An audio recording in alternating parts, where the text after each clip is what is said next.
melihat situasi politik hari ini, khususnya yang ada di selatan Merauke, semakin banyak. Ada satu nilai positif ketika semakin banyak anak-anak muda yang turun ke dunia politik, kemudian mencalonkan diri untuk menjadi bupati maupun wakil bupati. Namun di sini saya melihat adalah motivasi dari para bakal calon ini sendiri lain. Karena situasi saat ini ada yang saling menjatuhkan, ada yang saling mengeroyok, dan saya pikir kita perlu bersatu ketika memang kita ingin melakukan kemajuan untuk tanah ini sendiri. Dan saya sebagai perempuan Papua atau dikenal sebagai ibu, ibaratnya sebuah pohon sagu yang memberi kehidupan untuk anak-anaknya, siapapun dia, yang ketika dia maju tetapi dia memang ingin bekerja dengan hati, ya dia adalah pemimpin buat kita semua. Kemudian orang yang akan menjadi 01 Merauke bukan hanya saat dia ingin kekuasaan, kedudukan, lalu dia mencalonkan diri, tetapi kita perlu melihat sepak terjangnya dia. Dia itu siapa, figur yang bagaimana, apakah dengan Tuhan dia punya kedekatan, apakah dengan masyarakat dia pun punya pengalaman yang bekerja bersama masyarakat, yang memperjuangkan suara-suara rakyat, ataukah ketika itu dia maju hanya untuk kepentingan sesaat. Jadi kita sebagai perempuan Papua, kita harus jeli melihat hal ini. Kita harus bisa memfilterisasi semua masukan yang masuk kepada kita, sehingga kita pun tidak salah memilih. Dan saya memiliki kerinduan ketika ada satu sosok bupati itu yang maju, dan dia dapat melihat persoalan yang ada di akar rumput, itu yang pertama. Masyarakat di Merauke ini kan, lihat sekarang masyarakat asli itu mereka memang ini sekarang polanya tuh pola mau berharap untuk kita masuk ke dunia pertanian, tapi bagaimana untuk sampai ke sana? Ini kan butuh satu sistem perencanaan yang begitu baik. Sebenarnya kita melihat bahwa itu ada di pemimpin. Pemimpin dia harus lebih punya kemampuan. Jangan-jangan cuma pemimpin ini kan ditunjuk hanya dikasih duduk, masyarakat berharap bahwa dia mau buat perubahan, tapi perubahan itu tidak pernah sampai. Akhirnya terjadi gonjang-ganjing per hari ini. Yang terjadi, yang orang merasa ada persoalan ini sebenarnya di tingkat elit, bukan di tingkat masyarakat. Masyarakat itu merasa biasa-biasa. Yang ini tuh merasa terganggu karena ini kami punya ranah, kami punya kepentingan. Begitu. Masyarakat tidak percaya, masyarakat masih tetap hidup dengan cara mereka di hutan-hutan, dengan cara mereka yang susah. Karena akses jalan, jembatan. Ini banyak data yang harus pembangunan ini lebih terfokus pada masyarakat asli, orang asli Papua. Kita orang Papua hari ini tuh boleh dibilang rata-rata ekonomi sangat lemah. Tapi hari ini banyak kebijakan daerah yang selalu lari dari target utama, bagaimana kebijakan-kebijakan itu bisa sentuh kepada masyarakat. Dan di berbagai bidang kehidupan juga orang Papua hari ini masih sangat sulit untuk menjalani kehidupan di negerinya sendiri, itu sangat sulit. Karena itulah tadi banyak kebijakan yang tidak sentuh pada sasaran masyarakat. Makanya kita hari ini juga orang anak Papua mulai dari dia lahir sampai hari ini hidupnya sangat susah, bahkan sampai ke pendidikan juga. Maka itu hari ini kita butuh orang-orang yang anak-anak marin yang siap bersaing nanti di pilkada besok ini, ya orang-orang yang punya pengalaman di masyarakat. Karena percuma saja kita memiliki dana otsus, percuma saja kita menjadi pemimpin di daerah kita sendiri, tetapi masih banyak anak yang putus sekolah, masih banyak anak yang tidak mendapatkan layanan kesehatan dengan baik. Artinya semuanya menjadi blunder. Pendidikan kita di Papua memiliki kemunduran. Kenapa saya bisa berkata seperti begini? Karena kelas 6 SD masih ada anak Papua yang tidak bisa membaca. Artinya di perkotaan ini menjadi contoh bahwa di kota saja ada anak yang tidak bisa membaca. Bagaimana dengan nasib saudara-saudara kita yang ada di pedalaman yang tidak terjangkau? Apakah ada jaminan pendidikan di Papua ini maju? Saya pikir pendidikan kita masih jalan di tempat. Dan untuk pendidikan sendiri perlunya adanya perubahan yang signifikan. Tidak hanya sesaat ketika mau maju visi misi seperti begini, Nah, implementasinya tidak ada. Dan sebagai perempuan Papua, saya merindukan sosok pemimpin yang benar-benar melayani. Korupsi Papua itu tidak ada dalam kota sini. Pasti ada, tapi kelompok saja. Tapi orang lebih banyak hidup itu di kampung. Bukan kami, dalam konteks ini kami menyampaikan bahwa kami ada ketidaksukaan terhadap yang lain. Tapi bagaimana harapan kami ini agar ke depan itu siapapun dia, orang Papua itu ada di kampung-kampung sana yang perlu diberdayakan, punya akses jalan yang baik, fasilitas-fasilitas. Ya mungkin perumahan-perumahan sudah ada, tapi selama ini kan yang lebih ini harga-harga barang di sana seperti itu. Ini persoalan ekonomi. Nanti kita lihat persoalan sosial lagi. Berbagai macam banyak persoalan yang ada. Makanya kami berharap siapapun dia yang besok mau jadi pemimpin negeri ini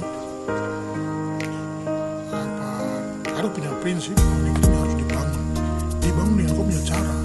Kalau kau punya keterbatasan untuk maju dan duduk, tapi kalau keterbatasan itu kau cuma pakai hanya untuk menukangi untuk kepentingan pribadi dan kelompok, ini yang harus terjadi. Banyak orang yang memang punya ketidakmampuan finansial, kemampuan intelektual, tapi ditunggangi untuk kepentingan orang sebelum masyarakat. Jadi antara mereka yang punya kepentingan dengan masyarakat di tengah sini banyak orang-orang itu mereka membuat gejolak-gejolak kecil. Akhirnya masyarakat merasa resah, semua merasa resah, kaum intelektual dan intelektual saling bergesekan karena kepentingan ini tadi. Makanya kami sangat berharap sekali bahwa siapapun dia yang kelak akan duduk menjadi bupati di negeri ini, kau harus yakin dan percaya bahwa berangkat dari keterbatasan, bahwa orang yang susah tidak ada kemarin yang terlahir dan kerajaan tidak, semua itu orang susah. Jadi berangkat dari situasi itu, perubahan itu akan ada karena kau pernah susah, kau tahu kau bisa dulu susah sekali. Tapi jangan ketika kau maju terus kau merasa diri kau paling hebat dan kau tinggalkan segala sesuatu, kau pakai cara orang yang tadi saya bilang ada di tengah-tengah ini, negeri ini akan rusak. Dan siapapun akan ganti siapapun tetap modelnya sama, karena tidak punya prinsip. Kalau sudah punya prinsip pasti dia akan berkarakter. Begitu. Saya secara pribadi berikanlah kesempatan kepada pemilik hak itu sendiri, karena orang Papua tinggal sedikit. Kemudian di masa otonomi khusus berikanlah mereka kesempatan untuk menjadi pemimpin di daerah mereka. Kita yang peranakan maupun pendatang kita bisa untuk mendukung mereka tentunya.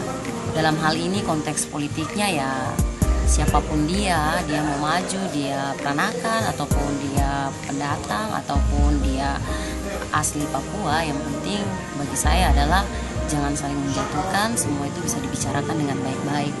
Kembali kepada niat awal, mau maju untuk apa? Melayani masyarakat atau untuk kepentingan diri sendiri. Anak kemarin masih punya harga diri untuk negeri ini dan masih bisa bertanggung jawab untuk negeri ini. Kami tidak berharap siapa-siapa, tapi mari kami sama-sama, siapapun dia yang hidup di negeri ini, kami menunggu kalian sama-sama dengan kami merangkul tangan sama-sama untuk kami bangun negeri ini. Tapi kalau mau lebih baiknya tuh, kami berharap begini, kami ada di depan biar kamu dari belakang kita sama-sama jalan. Tapi jangan kamu ada di depan kita lagi. Ini persoalan yang agak sedikit tidak bisa diterima begitu. Ini situasinya model begitu. Makanya hari ini banyak opini-opini yang sudah dibangun begitu. Tapi kan berharap bahwa ini pesan yang agak serius, bahwa siapapun dia, kelak mari kami bangun negeri ini dengan cara baik-baik. Orang Marin itu tidak terlalu banyak sebenarnya. Kalau kita bicara tentang khusus lagi, ruang ini tidak dibangun. Kita bicara sumber daya alam, sumber daya banyak. Sumber daya manusia ini juga jadi persoalan.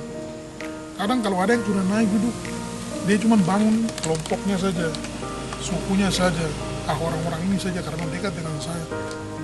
Akhirnya besok politik baru lagi muncul, yang satu lagi dia mulai maju dengan karakter. Gimana kau bikin kita? Hari ini kita juga bikin kau. Besok kalau kita menang nanti kamu lihat. Pesan-pesan ini sudah mulai ada. Pesan itu dari siapa? dari orang yang tadi di tengah-tengah di pesan itu bukan masyarakat yang sampaikan. Masyarakat menyampaikan harapan mereka ketika yang duduk itu, kau lihat kami semua, begitu. Tapi orang di tengah ini karena kepentingan. Kau takut jangan sampai kalau ini kau duduk nanti kau lihat orang banyak, nanti kita dapat apa? Ini persoalan ekonomi. Biar orang intelektual juga ekonominya agak mundur, dia akan berpikir lebih parah. Bahkan negeri dia akan rusak dengan dia cara berpikir begitu. Karena mereka saya sudah tidak mampu. Kaum intelektual saya sudah tidak mampu. Kita bicara intelektual dalam konteks orang yang berpendidikan baik, lebih baik daripada mungkin masyarakat di kampung. Tapi masyarakat kampung itu berharap untuk punya harapan bahwa negeri ada perubahan atau tidak. Tapi orang-orang yang tadi saya bilang di tengah-tengah ini, mereka berharap begini, saya bisa dapat berapa ketika yang ini dia duduk, saya bisa disanjung-sanjung karena kedekatan saya dengan dia. Masyarakat tidak perlu yang itu, tapi harus kami dapat. Selama ini mungkin akses susah, yang itu akses yang susah itu udah mungkin ada infrastruktur yang bagus, jalan, jembatan. Saya bersyukur ketika saat ini ada perempuan non-Papua yang ingin maju. Ini merupakan satu pukulan dan saya mengambil nilai positifnya tentunya. Ketika tidak ada perempuan yang maju, non-Papua itu tidak maju, maka perempuan Papua lainnya akan tutup mata dan lebih menyibukkan diri dengan hal-hal yang sebenarnya tidak membangun diri itu sendiri. Dan ketika ada non-Papua yang maju, maka itu menjadi pukulan telak buat kita perempuan lainnya untuk bisa berpikir, kenapa dia bisa maju, lalu saya seperti apa. Dan yang saya harapkan untuk beberapa tahun ke depan akan ada perempuan Papua yang bisa maju untuk menjadi pemimpin di tanah ini. Karena saya percaya ketika perempuan itu maju, dia akan bekerja selalu dengan hati. Karena perempuan menggunakan perasaan kehidupannya itu. Kalau untuk secara keseluruhan, untuk warga Nusantara ada kemajuan yang signifikan, perkembangan daerah, pembangunan di mana-mana. Tetapi dalam konteks lokal, saya pikir saat ini kita perempuan Papua harus sadar, kita lelaki Papua harus sadar, kita umat Nasrani karena Merauke ini adalah lambang hati Kristus Yesus. Kita harus sadar untuk sama-sama keroyok membangun daerah ini, dan secara umum ada perkembangan tentunya. Pesan terakhir ini untuk semua bakal calon bupati maupun wakil bupati yang pada akhir tahun 2020 yang akan mencalonkan diri, tetap semangat. Siapapun yang terpilih, dia adalah pemimpin buat kita semua. Tetap semangat, ora et labora. Tuhan Yesus memberkati. Zakot BKI Sakot Kai, satu hati, satu tujuan.